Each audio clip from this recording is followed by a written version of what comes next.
blood on their hands, and every heart is the same whether you want it or not. Show me yours and I'll show you my blood. Blood.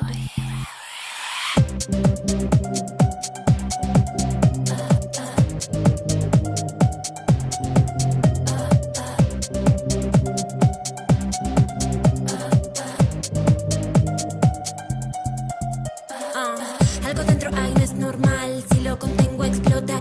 No quiero creer que dolerá, busco saber qué hay más allá. Sacar la máscara. Hey everybody, this is, you already know, this if it's a few minutes past 11 o'clock on the dial wherever you're listening to, and on the or YouTube, and or on 106.9 FM, or whatever the time with the club with Lucas here. And how is everybody doing? And yes, Lord, today is a gift, so let's unwrap that little bitch with some joy and pitter patter. Let's get at her. It's been a hot minute, right? I mean, feeling like it's a hot minute. And in fact, it seems like we might be having some technical issues. Are we having technical issues? No, excuse me. All right, that's just me because I'm connected to the Invitados and I should be connected to the real one here because I'm the real one here. So how is everybody doing? Listen, if it's a few minutes past 11 o'clock, it's time for the Club with Lucas on RCE 106.9 FM, and my family is here. In fact, they're not really my family, but they're mis hermanos in Jesus. Yeah. Oh my God. But thank you so much, because the cast of The Unveiling, which is actually it's already premiering, actually, at the BCN studio. And these boys, it's actually all courtesy to Trapdoor Theater as well. So I want to give a mad shout out to that. And its director as well, Lady Beata. And thank you so much, everybody, for joining us. In fact, really quickly before we dive in, and I keep on sweating like Richard Nixon, introduce yourselves, please. Hi, my name is Samuel Allen. I'm an actor from Cyprus, and I've been living in Barcelona for a long time.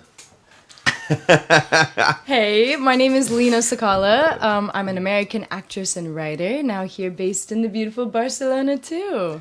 Yes, hi, I'm Aldo Di Baños. I am a Spanish-Brazilian actor, and I am also based in Barcelona for 8 years now. Exactly. So most of us have been here for a hot minute. Probably not as long as me. I'm 84 years old. No. But, yeah. But the BCN studio, where this is now playing, this is called The Unveiling. It's actually the first production of the pre-summer season here in Catalonia in English. And that theater is located in Poble Sec. In fact, that street address is Elcano number 26. Carrer Elcano number 26. You can also get all that information at thebcnstudios.com.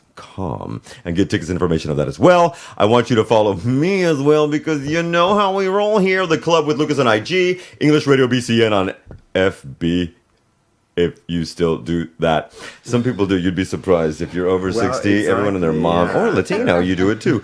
You can find the tunes as well as rce.cat and 106.9 all over the beautiful state of Catalonia. And you can watch our pretty faces with your peepholes at YouTube at RCE 1069 FM as well. We've got a lot to serve up, as well as a little bit of news for you, so let's get at it. A little bit of tunes before we do this. Actually, I'm going to keep a little bit of the music today en plan como literal, tío. Flashbacky. It's going to be a little flashbacky. Yeah. I hope we're okay with a little flashbacky. This is going to be a bit of an acid jazz tune as well. It's from an older group called, and this is totally 90s, 2000s, called United Future Org. If you remember them, then you remember them. But we are proud of a loud minority, because we are, bitch. And we'll be right back in 3 to 4 minutes, children, because we have a little bit of news, and only I can serve it up to you in English like we do. And we'll be right back. Yeah. It's on rce.cat.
Yeah. Just a little bit of jazz. I hope you have some cocktails going. Tales of Cack.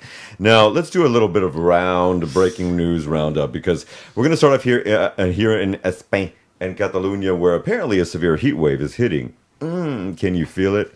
A major heat wave has affected several regions in Spain. In fact, they say several regions as Andalusia, Extremadura, Aragon, Castilla, La Mancha, Castilla, León, Catalonia, Extremadura, Madrid, Nevada. It's hit the country. Okay, it's like, the hell? Some of them, it's all of them. With temperatures going to be reaching above 40 degrees Celsius, obviously here in Catalonia, there's going to be a little bit of ranging, but here in our beautiful city of Barcelona, the temperatures in the sun index, the heat index is going to be around 31, 32, which is not that bad. It's the 1st of June. It should be this way, right?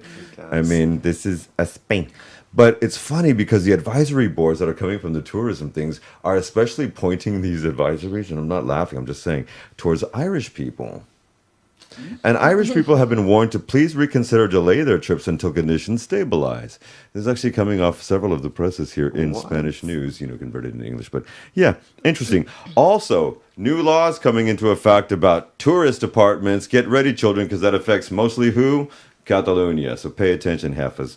A new law has been enacted allowing community property owners associations, i.e. all those people you see at the bottom of the stairs having meetings, to veto homes once in a while, to veto homes being used for tourist accommodations, reversing the long-standing policy that has favored these rentals for, well over a decade now. So if the housing community, the people who own in buildings, get wind of what's happening, they can, en plan como literal, kick it out and make it stop happening. They now have the power to do that. So I hope everybody who's doing that is in good standing order with everybody who owns buildings, flats in their buildings around the cities, because that's happening. Also, another thing that happened, let me get a little bit of water here because no one likes to hear the snap, snap. When people are, come closer, let's do it, ASMR.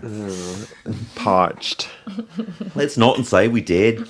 A historic court case on euthanasia just passed as well. A 23-year-old woman is at the center of this landmark legal battle in Spain, seeking permission to end her life despite her father's objections. This case has sparked national debate on euthanasia laws and individual rights, and I really, really want to bring it to a weird question before we jump into the United States. What do you think about euthanasia? We grew up in, and remember Kevorkian? You remember Dr. Kevorkian? No? I don't think okay. so. She's only 17, Yeah, guys. So that's the thing. Do you remember She's Dr. fresh Kevorkian? No. Okay. There's a couple of episodes of the X-Files that actually reference this, but I mean, he sounds Armenian. Yeah. like Cher and Kim. And yes, but he was actually the one who created a machine that you could hook up, and if you chose to end your life, obviously it sparked, this was the, I'm going to say mid to late 90s, and over the last 30 years it sparked a lot of different debates. There are some countries that actually now have enshrined euthanasia laws into their, constitutions. We have not done that. What do you guys think about euthanasia? Do you think if someone has chosen to end their life because of something certainly debilitating that's going to end it anyway, what do you think about that? I'm just curious at a layman's thing. I think it's crazy that it's not legal everywhere. Like, I think it just doesn't okay. make sense to me, because so many people suffer and spend many years of their life in pain. Their family have to watch them disintegrate, and they're kept alive on machines using sources that could be used for other, in other ways. And these people who don't want to go on. So I think it's like torturous actually to do that. So I'm really happy that Spain is changing that way, and It's certainly looking the different, Netherlands yeah. have had that for ages now. I think Canada, like, there's lots of countries that are opening their mind to it. So that's my personal opinion. Yeah, it's kind of Lydia. going back to like your body, your choice. You know what I mean? I Like was no gonna one say. can justify or truly judge someone else's decision, because we are not them. We don't have their life experiences, and Except the U.S. Supreme Court, they can do that. well, I mean, there's always exceptions, right? But I think as well, something to take into consideration is that depending on the country that you're in the welfare state, like, it also is quite financially expensive to, Maintain someone. maintain. Yeah. And talking about like a quality of life that, maybe I'm having versus someone else, like, whoa, mine would be very different than another person. So I think there's a lot to take into consideration. But at the end of the day, I do think that people should have the freedom to choose. Even though that's an edgy sword, I do think so. Mr. A, what do you think, boss? Yeah, actually, there is a documentary here in Spain about a case called La Promesa, and it's about that. And I know the director, and the thing is, it is about his mother, and the thing is, she lost completely touch with reality. It was like this degenerating illness she had, and she signed all the papers saying that if that would to happen, she would like her life to be ended. However, the government wouldn't allow it, so they couldn't do that. So that's the thing, and all the documentary goes around it. So I wasn't completely against euthanasia, but I had my Issues with thoughts. it. Yes, Yeah. But after the documentary, I thought, well, I think in some cases there shouldn't even be a question about it. Yeah. Okay. See, folks, and I'm actually looking up the film. I'm kind of curious about it. So I want to. Is it? I'm sure it's on Film In, probably. Probably. Documental Plato de Cine. Yeah, okay, folks, La Promesa. Thank you, man. See? Culture, and this is what we serve up in here. Now, unfortunately, we also have to serve up culture from the United States because it's God's country. And so here are some of the key developments. Now, I just have to make one quick shout out. There is an article that just came out on the New York Times where there is a revelation of emails between Elon Musk, who has just stepped down, talking to people who are working with and or for him. And you can look this up. It's actually available to read. And I highly recommend people to look at that because it is scary how the ketamine is certainly breaking down that person's, I'll just call him a person. I mean, I need a cap for that motherfucker, but whatever.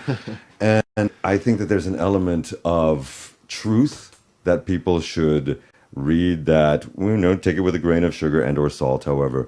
But it's a reality check into something that's happening in that country when nearly 150,000 people have just lost their jobs, functionary civil servants in that country. He has stepped down. While he stepped down yesterday in the Oval Office, he was sporting a black eye that he then said his son, X, had given him because they were playing rough. And he said, hit me. And apparently his 5-year-old kid hit him. And he had a huge sting, but he was also tripping balls in the White House next to Trump. It was very, very real. Apparently, he is concluding his tenureship as the head of Doge, citing the need for new leadership. And he will remain as an advisor and continue in his role at Tesla for a few more years, apparently. Now, the announcement that here's the thing that's affecting us in Europe. Trump is doubling down on this 50% tariff, that he will wait until July, but then he wants to pretty much he just went ahead and said, I'm going to go ahead and do it anyway. So every product coming in and or out of Europe will now be receiving a 50% tariff. He also declared a 50% tariff on all steel and aluminum imports, or aluminium, doubling the previous 25% that was effective as of June 4th. That means after the weekend, everything that affects construction in that country and or around it, or islands near it as well, are going to have this ridiculous tariff, or aranceles as they call them here. The move aims to bolster national security. That's the justification for this. It's fun. According to union steelworkers, they're expressing their concern about potential job losses because so much of that steel and things of that stuff actually does come from other sources like Europe, but specifically Canada. Fun. Now, an executive order to defund National Public Radio and PBS. And then I want to talk a little bit about Harvard and historical issues when you're heading education as the historian nerd here. President Trump signed Executive Order 14290, yet another one, directing the corporation for PBS and to cease funding for NPR and for PBS. The rationale behind this is that the administration is claiming that these outlets, which is, it's nationally funded public stuff, exhibit only bias towards the left, and public funding for news programming is outdated. Like, they still show things that educate children in the mornings. So they want to take that off the air because, it's left wing. And response. The NPR and PBS both have filed lawsuits arguing that this, of course, is a violation of the First Amendment. So they come after education, they come after public services, and they come after things like that. none of us have come from or known anything of historically that this has never happened before. Okay. And so when we see these things happening, by the way, Harvard is standing up to everything that they're doing. The way Kristi Noem and these people are trying to make it like this is a Homeland Security issue. If anyone doesn't know, Harvard has been mandated by the Homeland Security and the United States administration of the government under Trump to get rid of all immigrant students. Just so you know, the average immigrant student has to pay top dollar. Top dollar at Harvard means pretty much near $400,000 for your education. And if you want to get a master's, it's well over $500,000. Have fun. So if you live in Massachusetts, where they are located, you actually get a major discount. You pay less if you live within the United States of America and or Puerto Rico, U.S. Virgin Islands, Guam, and American Samoa. You also pay a certain amount that, is stipulated also. I mean, you can get grants, you can get funding, whatnot, but it is not a cheap thing. It's 6 figures every year to go to Harvard. So the immigrants there, who make up nearly 28% of the population of Harvard, are paying top dollar and are bringing in a lot of money into the economy, not just of Harvard, but of Massachusetts and the federal government, obviously, because that money has to go and pay off on taxes and things of that nature. Hello. Well, they've already received cuts on their funding. They are fighting every single one, and so far Harvard is maintaining. Now, other people that are fighting the tariffs were federal judges who actually turned over. Now, these federal judges turned over what the tariffs that Trump is putting into effect. They turned them over on Thursday. It was a Reagan judge, a Trump judge, and a Biden judge. They all agreed this was illegal because who has the power of the purse? The capital of the United States of America. Incidentally, so same thing here in Spain. And Congress hasn't signed off on this, So the next day, yesterday, another judge reversed that pause, and so apparently the tariffs are still in order. This is the fun of the United States of America that, well, 2 of us are from, and 2 others are glad to not be from. I mean, can I ask you, my gentlemen callers, when you were growing up, en plan como 2000, did you think differently of the United States before Bush or did you think, those bastards on the Hill? When you were little bitty. I think I just glamorize the USA the way a lot of people, especially young people, do because of the media and seeing it in movies and hearing about it in pop culture. You just think it is. Melrose Place. Come on now. Exactly, 90210. Yeah. And then, I was young, I must have been around 12 when George Bush came into power. And I just remember hearing how it was like a bad thing and not really understanding politics yet. But that kind of started to then change my understanding of it. And then as I got older and older, the idea of this freedom country that it portrayed was slowly dismantled. America. What about you? Well, the thing I always do, first of all, is separate the country's culture and people from the government. And that's one thing you have to do in Brazil, where I'm from. So you pretty much apply that to everywhere else. And is Bolsonaro still hiding out in Florida? Está en Florida, ¿verdad? No, he's not. He's in Brazil because he cannot leave. If he does, he'll be arrested. Okay. Yeah. Right. So but you get the hang of things. I mean, totally. The thing, I've always been attuned to U.S. culture in music and in movies and everything. So that has never changed. That has never changed this part. But I see like the government is like in this going down without stopping, throwing itself out of the window. Truly. Yeah, but that happens in Brazil too, and that happens in other parts of the world. So I don't think it's exclusive there. So yeah. I feel my concern is that more people will see this since the power state is doing it, and they're like, oh, we can do it too. Podem fer-lo mateix i hem tentat una vegada. És que... So, what do you think? Because, you escaped. Yes, I did. I think that I grew up kind of always knowing that the U.S. was shady. because I'm half Palestinian. Amen. Testify. So, I remember having conversations with my dad and him being like, you're just never going to understand, Lena. You're too Western already. And I was like, wait, what does that mean? Like, I'm trying to understand. I'm trying to have a conversation. But the truth is that you have to dismantle and relearn your history.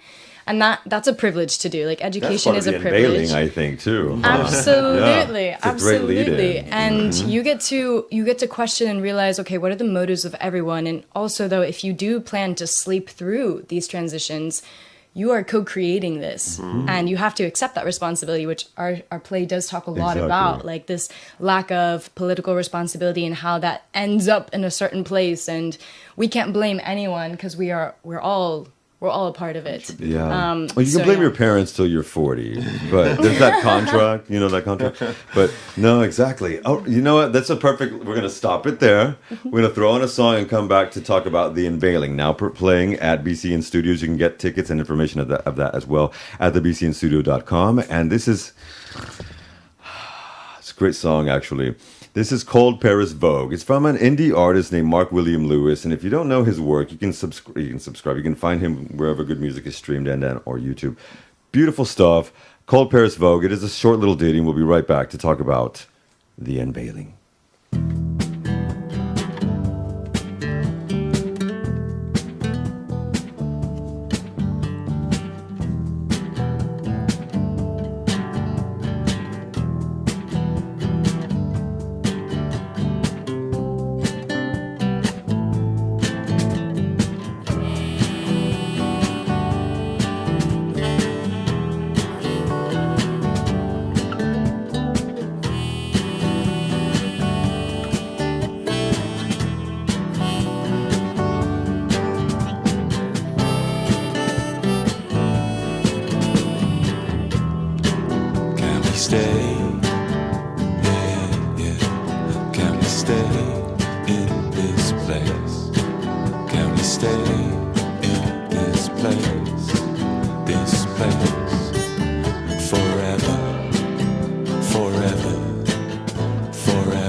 That was Cold Paris Vogue and Mark William Lewis. Look that up. But right now, you can look up that In Poblesec, the first new summer English theater production here in Barcelona and Catalonia is kicking off. It is called The Unveiling, and it's already kicked off, in fact. This is the opening weekend. And I want to thank three of its actors for being here. Lady L, Sir S, and Mr. A. That's their aliases. We're all going to go kill somebody in the name of the Lord after this as mafia people. But speaking of The Unveiling, because your lead off, or your, I guess the outro into this lead off now, was perfect.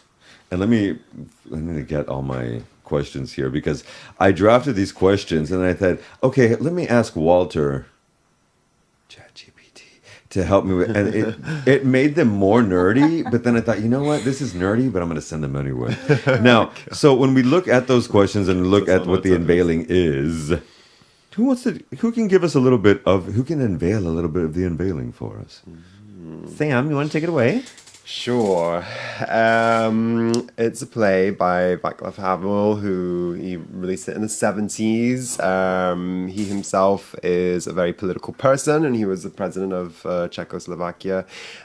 During that time, he was the president. Well, he was the last president, basically, before it finished up in 1992. And so he had done a bunch of these political plays as a way to express his feelings and the rights of artists and people that were struggling under the political trauma that they were having to go through. And Unveiling kind of definitely takes a look at more like the attack of kind of capitalism and materialistic possession and pride, especially brought on by the West and the USA especially. And so he kind of always writes himself into his plays, basically, and the character that represents him has been in prison for X amount of time. He comes out and he goes to visit some friends thinking that maybe they will have a sympathetic ear, but instead his kind of world is flipped when he finds that they just are only interested in their own possessions and showing off what they have and kind of just lecturing him on how life should be. Probably a lot in the way of feeling subconsciously guilty that maybe they're not, living a way that's honest to themselves and are rather hiding behind this kind of perfect reality that's obviously not perfect. I feel like you just described the plurality of heterosexual men, and I'm totally kidding. I'm Shirley, I just Don't call me Shirley, bitch. but I think that that impact, like it wrote over here about freedom and the oppression that he was coming out of. Obviously, things changed poco a poco and has for the last 32 years there. But that is honestly one of the things that I've noticed with the Trapdoor Theater productions is that they take something from the past that is completely even more relevant now. Yes. Definitely. And that is, I think, a shout out to Lady Beta again for noticing that, because that's the kind of stuff that she produces. Yeah. Now, you two, I do believe, play two of the leads there, along with Irish brother. I believe he's an Irish brother. Dermot Flanagan. Dermot, his lips are like the perfect lips. I just have to say that for a man. I love that brother's lips. He does have lovely lips. And he is a funny ass guy. But is this a dark comedy again, or does it keep pretty dramatic? Or is it dramedy? How would you describe it, Lady O? I would say, well, it's absurdist theater. It's very physical, which is my favorite, I think, because you start to laugh, hopefully, It's funny. It's like, oh my gosh. And then you think about it and you're like, wait a second. Like, wait, I do that. And I know people who talk like that, and my family is like that. And, and then you start having those, like, revelations afterwards. But I think comedy is the best way that you get in the door, But it is absurdist, and there is a political backdrop, and we do hint at it without being super, super direct, which is also the characters. We are very indirect with Dermot's character on purpose. So do the characters do it on purpose, or absolutely? Oh yeah, yeah, because so they are aware of how they're being. Well, I think it's like you have to be brave to sit down and have a conversation with someone and really listen. And we are not doing that on purpose because we've decided to buy out. And we're happy with our choices because as long as we keep sleeping, we get to live in this fantasy world. Whereas like waking up, and that's also what like Havel talks a lot about, is his awakenings, these awakenings in his pieces. And our characters refuse to do that, and you see the price in the end. Why do you think they're more interested in that than how his well-being coming out of where he's coming from is? Well, we would have to atone for what we have decided to do, which is you have to get tickets to see that. Absolutely. By the way, Every weekend in June up until June 15th. Yes. In fact, and it's playing this weekend, the following weekend, and then the following weekend after that. Like I said, it is the intro to the summer season, darlings, and this is the first English production, so we're proud to be repping that. Sir A, tell us a little bit about your character, please. Mr. A. Yeah, the thing is that the character I play in this play, it was actually written years after. So it's like coming back to that world years after, and what has become of those characters years after. So, and that's when my character comes into play.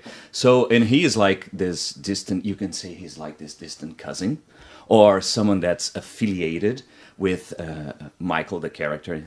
So, he comes in as this, they are all absurd in a certain way, but he is someone that disrupts everything because it's like your employee that you cannot fire. So so he does a little bit of everything. It's like their waiter when they need, or their bodyguard when they need, or everything when they need. So he's basically there to serve them. But he manages to do his mischiefs as well, so it's nice. So it's a counterpoint in a way. You know, it's somebody that arose afterwards. You know, you can really think about it as this kind of shady guy. You know, with shady things that he does in society that probably comes from whatever Michael's character has been doing with his business or whatever. You can think everything because just like other plays and other works that they are really good and really well written, you can dive into it and think pretty much anything you want because there is a lot open to be put there as well. Okay. So it's a little bit like that. That's Beta. See? And remember, folks, over the next 3 weekends, in fact, it's tonight as well. Okay, we're going to throw on a song right now, but how do you, I mean, you did it last night? Did you perform last night or premieres Saturdays tonight? and Sundays. Okay, so it's premiering tonight, Opening everybody. night. And you're here. I'm sure you were practicing and prepping last night. Yes. You're here in the morning practicing and not practicing, but promoting here. Then you're going to go practice. Then you go into. How do you stay chill? Do you meditate? Do you? Did anyone say we're chill? There's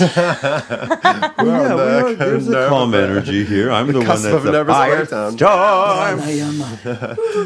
I don't know. I mean, we're I think it's just, at least for me, when it's something like this that you just love, then you can just keep going and going and pushing yourself because it's just what it gives you life and you enjoy. If it was a different type of job, then I'd be like, I'm doing like intense therapy in between and things like that. But for this, it's just like, I can't wait. I can't wait for people to see what we've been working so hard on. Honestly. Oh yes, and really working hard.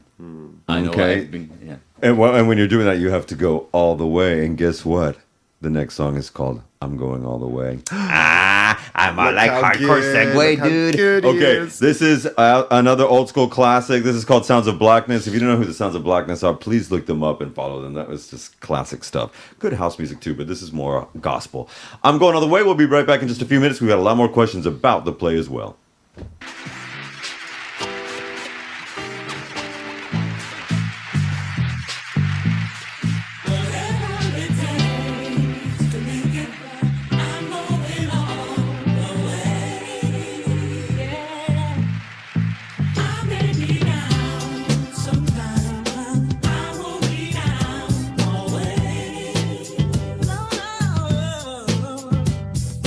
I can't run, all it can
All right. Now, I know church is tomorrow, but for some of us, it's Saturday. Okay.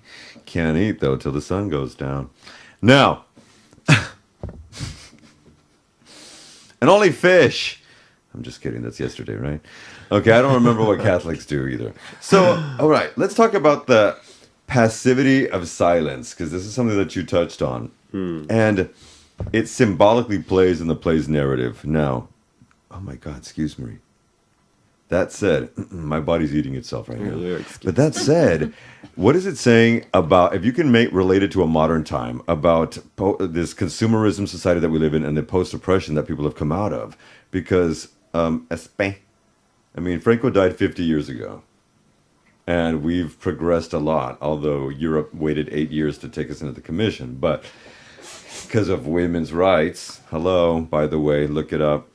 And what do you think that says? What's the play trying to say in a modern sense, do you think? Or how do you interpret that? Oof, okay, silence. I think it could be viewed in a couple of different ways. I think, for example, with Vanek's character, who takes a bit more of like a silent, passive way. And he's the main character. He is the main character. Yes, he's the guest that's come over for dinner. Okay. Yeah, I think that actually his silence is a way of rebellion. Like, he's like, I refuse to take part in a society that doesn't have any ethical grounding. I'm not going to be a part of that. And I'm going to let you sit with that silence, because clearly you're threatened by that, and you're threatened by the space to reflect and think. And in the end, like, our characters kind of eat themselves with that silence, which is very fascinating. I think couple he comes to visit. Yes, we're eating ourselves, we're consuming. It's all like this positive feedback loop, which is really funny to look at in our society today, which we have like a lot of people distracting us from the news, or you have, you know, a video where kids are dying and the next one is like, buy this new thing. And it's like, wow, what a parallel. Like, what are we living in? Desensitization. Yeah, and that's very relevant in the play and today. How do you feel about that, Aldo?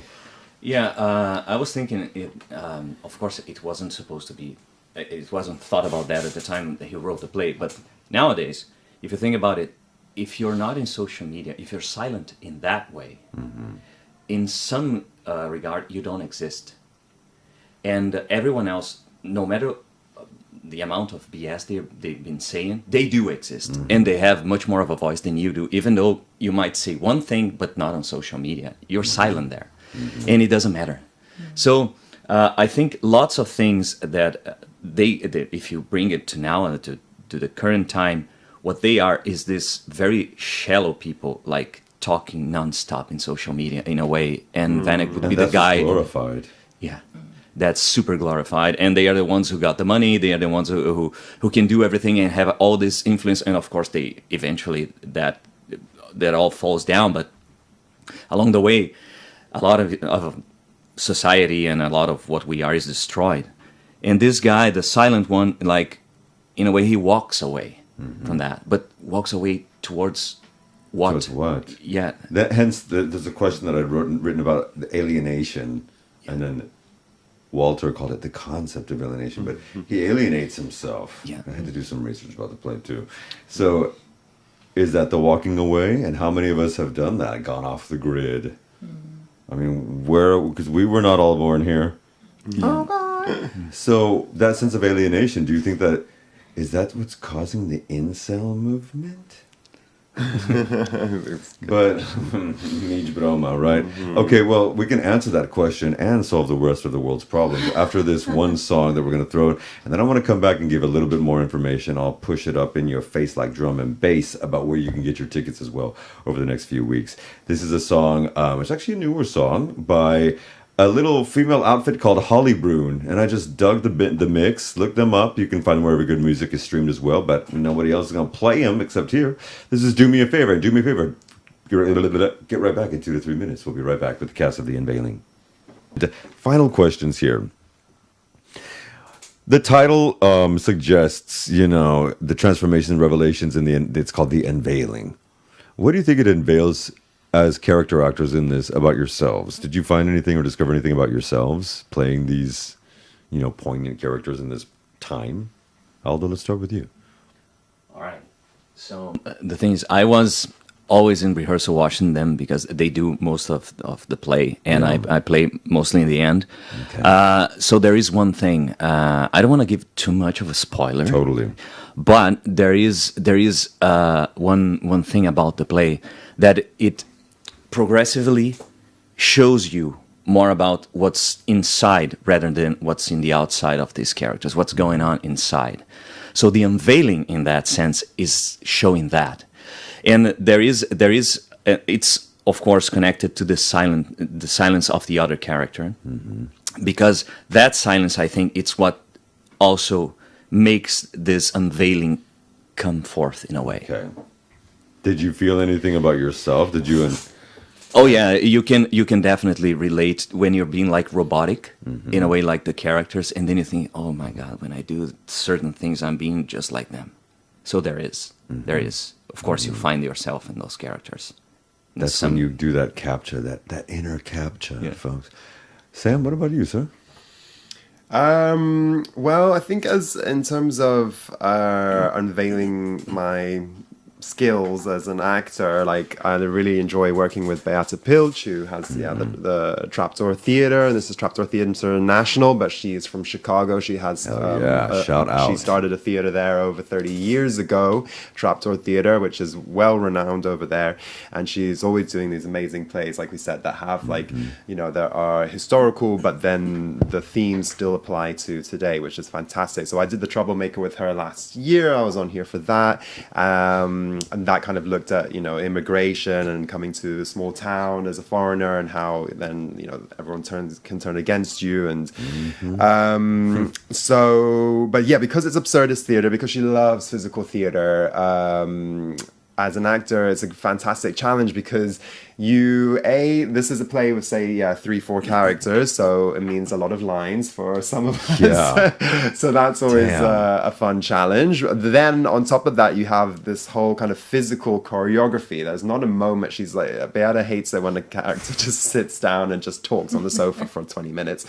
So she's like, no, we're not having any of that. So we're constantly on our toes, constantly moving. You're always thinking about, okay, what's coming next? What do I have to put the cup down here, and then I have to go over here, and then I have to think of that. Then we're kind of picking people up, dancing around, being physical. The marking must be staging. So it's been, a fantastic challenge, and pushed myself a lot in that way. So that's definitely something that I was like, okay, good, I'm able to do this. I'm capable of this. Strengthening your inner self. Unveiling in itself, yes. Lady, let's wrap it up with the Queen. Yeah. What do you think, man? I think it has pushed me to become more comfortable with my body and being in my skin. Because also this character is very out there, which is cool. And maybe I am too in my personal life, but not in this particular way. So that's been a challenge. But I also agree with Sam. It's like, it's also taught us that when we start thinking on stage, boom, that is the moment we mess up. And because, you are doing 3 things at the same time constantly. So just go with it. Just go with it. Don't stop and think. As soon as you stop, the flow goes. And that has taught me a lot as an actor. So yeah. I love that. Very Don't physical. stop till you get enough. Now, again, premiering tonight, again tomorrow. What time does this play start on Saturdays? So Saturdays at 8 and Sundays at 7 at the Okay. BCN Studio. The BCN Studio, shout out, is actually a fantastic place. If you haven't been there already, there's always things going on. There's other theater. We've got Death of Dystopia coming up, and The Heroes of the Fourth Turning coming up as well there. So please consider going to see those as well. There's comedy during the week, improv on Wednesdays, dance, music. So there's always something happening. It's a beautiful space. So if you want to go somewhere and feel like you belong to a community, meet new people, meet strangers, and just not be home watching Netflix by yourself sometimes, then this is a beautiful alternative. Yeah. Come have some wine and some beer too. I was going to say, they've got a lovely little snacks and vino and everything you need in those cocktails too, kids. Again, that's the bcnstudio.com. You can get your tickets there as well, and get more information that is there also found on Instagram, as well as Trapdoor Theatre International. Also on Instagram, you can get tickets there. The link is there as well. And we here at the Club with Lucas and RCE Studios will be sending that over for the next few weeks. Thank you, folks, for being here so much. As usual, we just want to give the glory to the higher power. And remember to love yourself, because if nobody's loving you, if you're not loving yourself, how are you going to love anybody? I'm not going to repeat what RuPaul says, but it is true. Now, Shantae Savage. We often start the show sometimes with Shantae Savage, but we're going to end it with a slower jam she did with Todd Terry, I believe. Is that the actor? Anyway, that Todd DJ from the 90s. This is Shantae Savage with Still, Be Still, and Know That You Are, and we'll see you on the flip side. In fact, in the next hour, we've got Gigi McFarlane coming in. Bye, everybody. See you on the flip.